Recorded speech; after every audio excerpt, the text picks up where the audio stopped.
బట్టతలతో బాధపడుతున్నారా? ఆధునితనమైన పద్ధతిలో hair transplantation చేయబడును. Face clinic, Hyderabad. నమస్తే, వెల్కమ్ టు సుమన్ టీవీ. తన భద్రతపై జనసేన అధినేత పవన్ కళ్యాణ్ సంచలన వ్యాఖ్యలు చేశారు. తనను కలిసేందుకు వచ్చేటువంటి నేతలు, కార్యకర్తలు, వీరితో పాటుగా కిరాయి మూకలు కూడా కలిసి వచ్చి వారిని బ్లేడ్లతోటి దాడి చేస్తున్నారు అనే సంచలన వ్యాఖ్యలు చేశారు. ఈ అంశంపై తమ విశ్లేషణ అందించేందుకు మనతో పాటు ఉన్నారు పొలిటికల్ అనలిస్ట్ చందు శ్రీనివాస్ గారు. Hello sir. హలో అండి. సార్, జనసేన అధినేత పవన్ కళ్యాణ్ గారు చేసినటువంటి వ్యాఖ్యలు మీకు తెలిసే ఉండుంటాయి.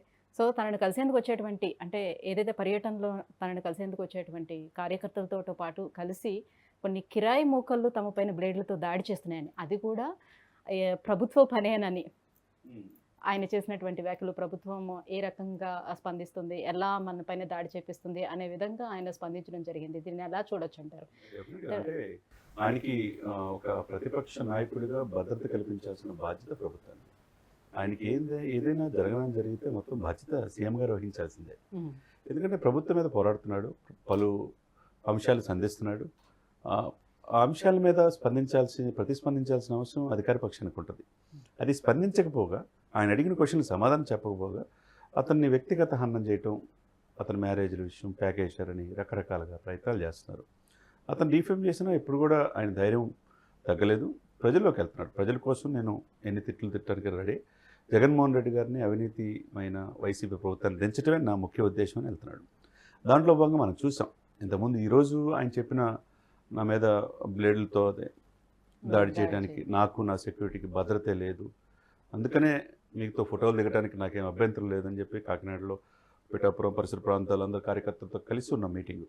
ప్రతిరోజు నేను 200 మందితో ఫోటోలు దిగుతాను, నాకు కూడా ఇష్టమే.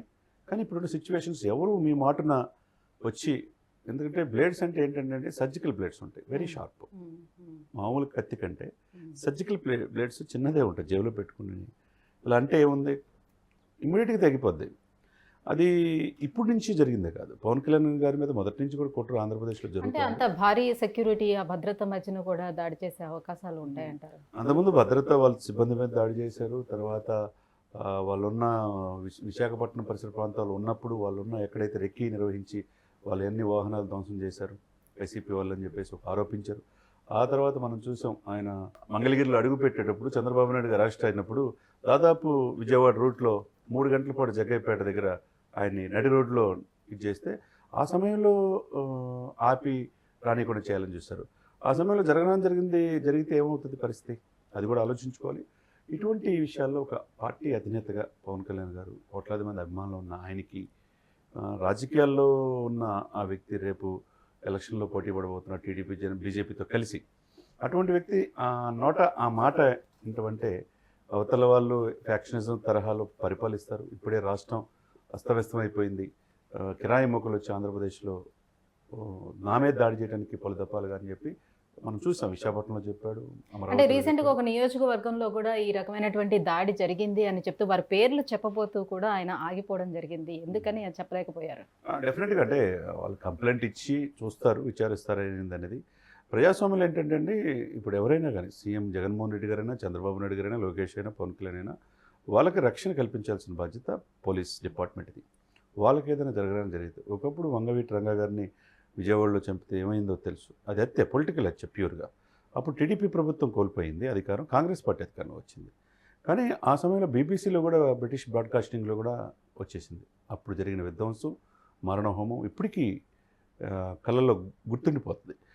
ఆ పరిస్థితి అంతకు మించి పదింతలు పవన్ కళ్యాణ్ గారికి ఏదైనా జరిగితే, అది అంతకు మించి పదింతలు రాష్ట్రం రావణకాష్టం అయిపోతుంది. ఎందుకంటే అది అంత ఆషామాషి కాదు.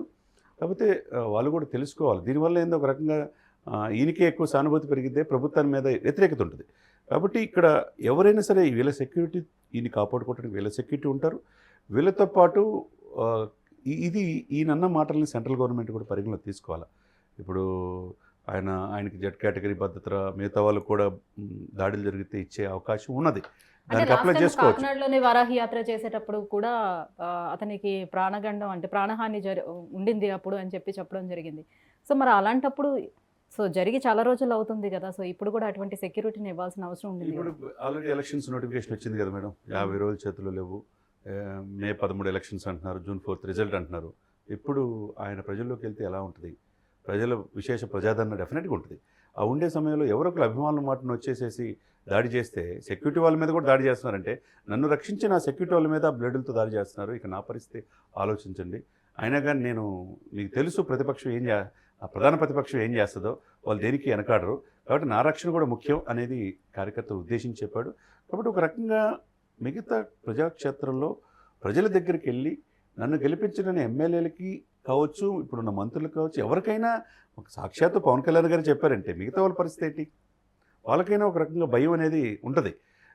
కాబట్టి ఈ యొక్క బాధ్యతను పూర్తిగా ప్రభుత్వం తీసుకోవాలి. ఆయనకు కావాల్సిన రక్షణ కల్పించాల్సిన బాధ్యత కూడా ముఖ్యమంత్రి గారిది, మంత్రిమండలిదే.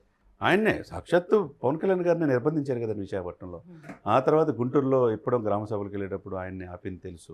ఆ తర్వాత మొన్న జరిగిన చంద్రబాబు నాయుడు గారు అరెస్ట్ అయిన సమయంలో హైదరాబాద్ నుంచి విజయవాడ మధ్యలో ఆయన ఆపి రోడ్డు మీదే ఇచ్చేసింది. ఈ పలు సందర్భాలు అనేది ఒక రకంగా శాంతి భద్రతల విషయంలో ఆంధ్రప్రదేశ్ ప్రభుత్వం ఎందుకు ఇంత నిర్లక్ష్యం చేస్తుంది అనేది భావన ప్రజల్లో ఉంటుంది. ఎందుకంటే పవన్ కళ్యాణ్ గారికి రక్షణ లేనప్పుడు సామాన్య మానవుడికి రక్షణ ఎక్కడైనా ఉంటుందండి? గాంధీ మహాత్మా గారు ఏం చెప్పారు? ఆయన జాతిపిత. అర్ధరాత్రి ఆడపిల్ల ఎప్పుడైతే స్వేచ్ఛగా విహరిస్తుందో అప్పుడే నిజమైన స్వాతంత్రం అన్నాడు. ఆడపిల్లలకు భద్రత లేదు. 30,000 మంది ఆడపిల్లల్ని వాలంటీర్లు మాటున్నా కొంతమంది వైసీపీ వాళ్ళు రాష్ట్ర సరిహద్దులు దాటిస్తున్నారు అని సెంట్రల్ గవర్నమెంటే చెప్పింది, నివేదిక ఉంది నా దగ్గర అని చెప్పి ఆ రోజు ప్రశ్నించాడు వాలంటీర్ల మాటన. ఇటువంటి పరిస్థితుల్లో మధ్య వేర్లై పారుతుంది. ఎక్కడైతే ఖాళీ స్థలాలు ఉన్నాయో గవర్నమెంట్ స్థలాలు ఆక్రమించుకున్నారని చెప్పి పలు సందర్భాలు ఆరోపించాడు.